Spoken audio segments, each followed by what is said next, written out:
तो एक कंपनी है, मल्टीनेशनल कंपनी, वो इंडिया के बाहर है। वो अभी क्या करती है, वो अभी इंडिया में एक्सपोर्ट करती है। और वो हर साल 2 मिलियन यूनिट्स यानी 20 लाख यूनिट को इंडिया में एक्सपोर्ट करती है। और कितने प्राइस पे करती है? $80 यानी $80 के प्राइस पर 2 मिलियन यूनिट यानी 20 लाख यूनिट्स इंडिया में एक्सपोर्ट करती है वो। और उसको जो वेरिएबल कॉस्ट पड़ती है ना, वो $40 की पड़ती है एक यूनिट पे। और उसका जो वर्किंग कैपिटल जो अभी लग रहा है सिर्फ एक्सपोर्ट एक्सपोर्ट में, वो लग रहा है $15 मिलियन। ठीक है। लेकिन चूंकि मार्केट में कंपटीशन बहुत ही ज़्यादा हो गया है, तो इसको डर है कि मार्केट में इसका जो शेयर है ना वो कम हो जाएगा। तो और ऐसा हुआ भी एक्चुअल में। जो इसका जो शेयर है ना, वो नेक्स्ट ईयर से वो कितना हो जाएगा, वो 2 मिलियन से घट करके सिर्फ 1.5 मिलियन यूनिट ही रह जाएगा। ठीक। फिर अब आगे क्या, तो ये सोचता है ना कि मैं इंडिया में एक्सपोर्ट कर रहा हूँ, ठीक है, तो और मेरा कंपटीशन बहुत ज़्यादा, तो मैं ये सोचता हूँ, यानी जो कंपनी है वो ये सोचती है कि क्यों ना इंडिया में ही एक प्लांट लगा दिया जाए। तो इंडिया में प्लांट लगा दिया जाए, कंपनी ने सोचा है। और उसके जो एस्टिमेटेड खर्चे या सेल्स है वो कंपनी आपको नीचे बता रही है। तो कहती है कंपनी कि देखो, बेचेंगे तो हम $80 में ही, एक्सपोर्ट अभी हम कर रहे थे $80 में ही, तो इंडिया में जब हम बनाएंगे ना, तो उसको भी हम $80 में ही बेचेंगे। और इंडिया में बना करके जब बेचेंगे तो हमारी जो टोटल यूनिट्स जो हम बेच पा रहे हैं, अभी तक कितनी बेच पा रहे थे, 2 मिलियन यूनिट्स। और इंडिया में प्रोड्यूस करने के बाद जब हम बेचेंगे तो वो हम कितना बेचेंगे, 5 मिलियन यूनिट तक हम बेच सकते हैं। और जो हमारी वेरिएबल कॉस्ट पड़ेगी वो $20 पर यूनिट पड़ेगी। अभी कितनी पड़ रही है, अभी एक्सपोर्ट करने पे $40 पर यूनिट पड़ रही है। और इंडिया में जब प्रोड्यूस करेंगे तो कॉस्ट पड़ेगी $20 पर यूनिट की। लेकिन उसके लिए हमें जो प्लांट जो हम इंडिया में सेटअप करेंगे उसमें हमारे कुछ एडिशनल फिक्स्ड कॉस्ट भी हमें इनकर करने पड़ेंगे। लेकिन ये जो फिक्स कॉस्ट जो इनकर करने पड़ेंगे ना, ये हर साल इनकर करने पड़ेंगे।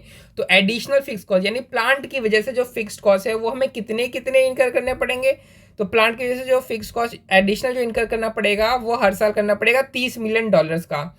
फिर आगे ये भी कहता है कि जो अलोकेटेड फिक्स्ड कॉस्ट है वो प्लांट पे वो $3 मिलियन पर एनम का आएगा। यानी कि इसने इंडिया में ही कुछ फिक्स कॉस्ट इसने इनकर कर रखा है, कुछ इंडिया में ही फिक्स कॉस्ट इसने ऑलरेडी इनकर कर रखा है। अब जब ये प्लांट इंडिया में आ जाएगा तो इसे जब ये अपनी अकाउंटिंग करेगा, जब कॉस्ट स्ट्रक्चर जब ये फॉर्म करेगा, तो उसमें क्या करेगा, ये कॉस्ट स्ट्रक्चर फॉर्म करते वक्त जो फिक्स कॉस्ट ने ऑलरेडी इनकर कर रखा ना इंडिया में, उसको ये प्लांट में भी अलोकेट कर देगा। यानी जो प्लांट में जो फिक्स कॉस्ट जो अलोकेट हो रहा है ना, वो अगर प्लांट नहीं होता तो भी इनकर हो ही रहा था। ठीक है। फिर ये कहता है आगे कि जो प्लांट है उसकी यूजफुल लाइफ 5 ईयर्स की है और 5 साल बाद कोई सैल्वेज वैल्यू नहीं है। इसका मतलब ये हुआ कि 5 साल के बाद जब ये प्लांट हमारे लिए यूजफुल नहीं होगा और जब इस प्लांट को हम कबाड़े के भाव, रद्दी के भाव में बेचेंगे, तो इससे हमें एक ढेला पैसा नहीं मिलने वाला है। ठीक है। यानी इससे आप दो बातें समझ सकते हो कि जो जो ईयर जो 5 है, ईयर 5 पे जो कैश इनफ्लो होगा प्लांट के कारण, प्लांट को बेचने के कारण, वो होगा 0। और जो डेप्रिसिएशन है, डेप्रिसिएशन कैलकुलेट करते वक्त हम जो प्लांट की जो कॉस्ट है वो कितने लेंगे, $500 मिलियन लेंगे। और उसमें से सैल्वेज वैल्यू कुछ भी माइनस नहीं करेंगे और उसको डिवाइड कर देंगे यूजफुल लाइफ यानी 5 ईयर से, तो हमारी जो है डेप्रिसिएशन कैलकुलेट हो जाएगा। अब देखो ये जो $500 मिलियन है ना, ये कहाँ से आया। अब देखो यहाँ पे ऑलरेडी मैंने येलो से हाईलाइट कर रखा है। तो इसमें ये कहता है ना कि जो प्लांट लगाने के लिए जो हमें इनिशियल जो इन्वेस्टमेंट करनी पड़ेगी हर साल, तो देखो हम एडिशनल जो 30 मिलियन पर 30 मिलियन डॉलर की हम हर साल फिक्स कॉस्ट में इन्वेस्टमेंट तो करेंगे। लेकिन जो इनिशियल टाइम पे यानी ईयर 0 पे जो हमें कैपिटल इन्वेस्टमेंट जो करनी पड़ेगी वो करनी पड़ेगी $500 मिलियन की। और जो टोटल में प्लांट लगाने के बाद जो टोटल में हमारा जो वर्किंग कैपिटल रिक्वायरमेंट हो जाएगी वो बढ़ करके $50 मिलियन तक हो जाएगी। अभी वर्किंग कैपिटल रिक्वायरमेंट कितनी है, अभी 15 मिलियन की है, जब वो सिर्फ एक्सपोर्ट कर रहा है। और जब वो प्लांट लगाएगा तो टोटल वर्किंग कैपिटल रिक्वायरमेंट कितनी हो जाएगी, 50 मिलियन। यानी जो प्लांट के कारण जो वर्किंग कैपिटल रिक्वायरमेंट हो रही है वो कितनी हो रही है, 35 हो रही है, क्योंकि 50 मिलियन टोटल हो जाएगी, 15 मिलियन अभी भी चली रही है, यानी प्लांट लगाने के कारण कितनी हो जाएगी, एडिशनल $35 मिलियन। ठीक है। फिर आगे हमें कहता है कि जो टैक्स रेट आपको 35% का दे रखा है, रिक्वायर्ड रेट ऑफ रिटर्न जो प्रोजेक्ट का है वो 12% का है। आगे कहता है assuming that there will be no variation in the exchange rate of two currencies, की दोनों करेंसीज की जो एक्सचेंज रेट है यानी रुपीज़ और डॉलर की जो एक्सचेंज रेट है उसमें किसी भी तरीके का कोई भी वेरिएशन नहीं है। वैसे तो क्वेश्चन है एक्सचेंज रेट दे ही नहीं रखा है, तो अगर ये पॉइंट नहीं भी देता तो भी हमें कोई फ़र्क पड़ता नहीं।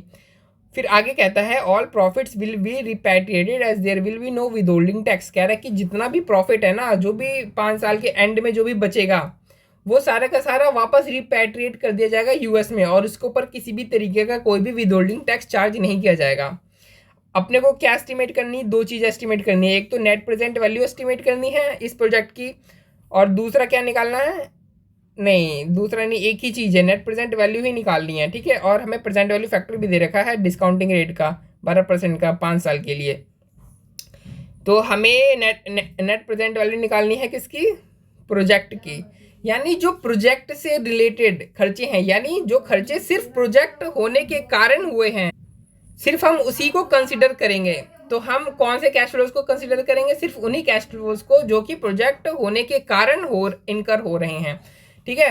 अगर प्रोजेक्ट नहीं होता, वो खर्चे फिर भी हो रहे होते, तो हम उनको इनका जो है वो डिसीजन करते समय कंसिडर नहीं करेंगे। तो देखते हैं, सबसे पहले हम तो ईयर 0 पे कैश आउटफ्लो देख लेते हैं। तो ईयर 0 पे कैश आउटफ्लो हमारी कितनी बता रही है, तो बता रखा है ना, ईयर 0 पे इनिशियल इन्वेस्टमेंट $500 मिलियन का करना पड़ेगा, और जो वर्किंग कैपिटल रिक्वायरमेंट है वो हमारी $35 मिलियन की पड़ेगी, ठीक है। ये तो टोटल में 50 है ना, प्लांट के कारण तो 35 पड़ेगी ना, तो इनिशियल जो है वो अमाउंट वो कितना हो गया, 500 प्लस 35 यानी 535, ये ईयर 0 पे कैश फ्लो हो गया। अब जो कैश आउटफ्लो हो रहा है ना, वो सिर्फ ईयर 0 पे नहीं हो रहा है, वो जो कैश आउटफ्लो हो रहा है ये हर साल हो रहा है, और हर साल हमें कैश इनफ्लो भी हो रहा है। तो ईयर 0 की तो हमने कैश आउटफ्लो ले लिया, क्यों, क्योंकि ईयर 0 पे सिर्फ कैश आउटफ्लो हो रहा है, और हर साल हमारा कैश आउटफ्लो भी हो रहा है, कैश इनफ्लो भी हो रहा है। तो नेट में देख लेते हैं कि हर साल हमारा नेट में कितना आउटफ्लो या इनफ्लो हो रहा है, ठीक है। फिर उसको कंसिडर करके हम पीवी निकालेंगे। तो हर साल देखते हैं कितना होता है। तो हर साल देखो, हर साल हम 5 मिलियन यूनिट बेचेंगे $80 के हिसाब से, यानी $400 मिलियन हम क्या करेंगे, बेच देंगे। रेवेन्यू हमारी इतनी हो जाएगी, और वेरिएबल कॉस्ट हमें कितने की पड़ेगी, $100 मिलियन की पड़ेगी। क्यों, क्योंकि जो वेरिएबल कॉस्ट है वो हमें $20 की पड़ रही है। एक्सपोर्ट करते समय कितनी पड़ रही थी, $40 की, अभी कितनी पड़ रही है, अभी $20 की पड़ रही है। तो यानी टोटल वेरिएबल कॉस्ट $100 मिलियन की। जो एडिशनल फिक्स कॉस्ट जो हमें हर साल इनकर करनी है वो कितनी करनी है, $30 मिलियन की, अभी हमने देखा था।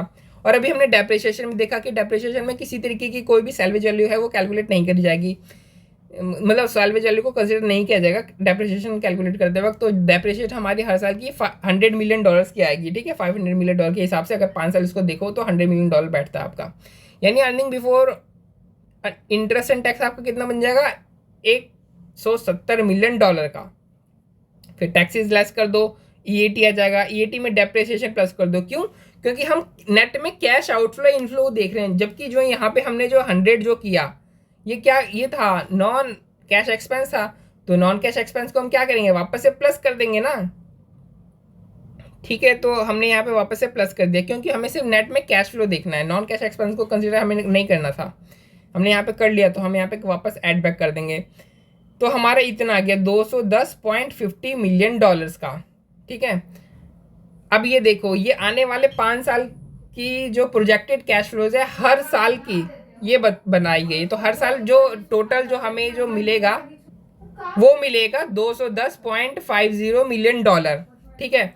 लेकिन इस प्रोजेक्ट के कारण हमें कितना मिला, देखो वैसे तो देखा जाए तो 210.50 टोटल प्रोजेक्ट के कारण ही मिल रहा है, लेकिन अगर प्रोजेक्ट हम नहीं भी लगाते ना, अगर हम प्रोजेक्ट नहीं भी लगाते तो भी एक्सपोर्ट के थ्रू तो हम $39 मिलियन की अर्निंग तो हमें ऑलरेडी हो रही थी। यानी प्रोजेक्ट के कारण जो एडिशनल अर्निंग है वो कितनी हुई हमारी, हमें वो कंसिडर करना पड़ेगा। तो देखो, अगर हम एक्सपोर्ट कर रहे होते तो कितना कमा रहे होते अभी, तो 1.5 मिलियन, क्योंकि नेक्स्ट ईयर से तो 1.5 मिलियन हमारा जो मार्केट में शेयर था वो था, तो 1.5 मिलियन यूनिट्स इंटू $80 यानी 120 मिलियन। वेरिएबल कॉस्ट 40 की पड़ रही थी, तो उस हिसाब से फिर टैक्स माइनस कर दो, यानी $39 मिलियन। यानी आगे वाले 5 सालों में अगर हम प्लांट लगाते हैं तो हमारी टोटल इनकम 210.50 होती है, लेकिन अगर हम प्लांट नहीं भी लगाते तो भी 39 तो हम कमा ही लेते। यानी प्लांट के कारण कितनी इनफ्लो हो रही है, तो प्लांट के कारण इनफ्लो कितनी हो रही है, 210 minus 50 minus 210.50 minus 39 equal to 171.50, यानी 171.50 जो है वो सिर्फ प्लांट के कारण एडिशनल इनफ्लो हो रही है, और प्लांट के कारण एडिशनल आउटफ्लो कितनी हो रही है, 535 की। हाँ, और जो वर्किंग देखो, जो ईयर 5 में जब हम प्लांट बेच देंगे तो हमारी जो वर्किंग कैपिटल है वो भी रिलीज़ हो जाएगी, ठीक है, अब देखो वर्किंग कैपिटल होती क्या है, वर्किंग कैपिटल ये होती है ना current assets minus current liability. ठीक है, यानी जो हमारी करंट एसेट्स है वो कितनी करंट एसेट्स करंट लायबिलिटी से फंडेड है, यानी उधार है। तो अब ऐसा एग्जांपल लो कि 100 करंट एसेट्स है, करंट लायबिलिटी 70 है, यानी वर्किंग कैपिटल हमारी 30 है। यानी 100 जो कैपिटल जो करंट एसेट्स है ना उसको तो हमने फंड किया है थ्रू लायबिलिटीज से। ठीक है, और बाकी जो 30 है वो तो हमने अपने जेब से लगा रखे हैं ना। तो जब हम ये जो प्लांट है वो बंद कर देंगे 5 साल के एंड में, तो ये $30 मिलियन का ये जो वर्किंग कैपिटल रिक्वायरमेंट है तो ये तो फ्री हो जाएगा, यानी इनफ्लो हमें हो जाएगा, है ना। तो इसी तरीके से जो $35 मिलियन जो हमने वर्किंग कैपिटल लगा रखी है प्लांट के कारण, प्लांट बंद होते ही ये क्या हो जाएगी, रिलीज हो जाएगी, यानी ईयर 5 की इनफ्लो हमें बता रहा है।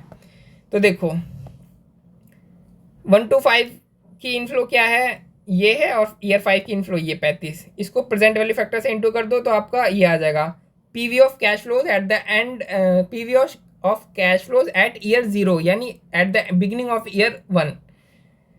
और वहीं पे ईयर 0 पे हमारी कैश फ्लो एडिशनल इतनी हो रही है, यानी एडिशनल इनफ्लो इतनी है, एडिशनल आउटफ्लो इतनी है।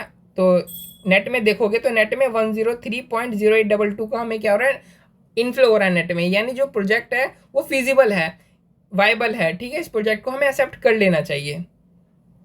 तो ये क्वेश्चन बहुत ही ईजी था, और इसमें सिर्फ हमें यही कंसिडर करना है कि जो प्रोजेक्ट है, प्रोजेक्ट के कारण कितना जो कॉस्ट है वो इनकर हो रहा है, प्रोजेक्ट के कारण कितना एडिशनल कॉस्ट इनकर हो रहा है। अच्छा ये देखो, ये जो अलोकेटेड जो फिक्स कॉस्ट है ना इसे हमें कंसिडर नहीं करना है। क्यों?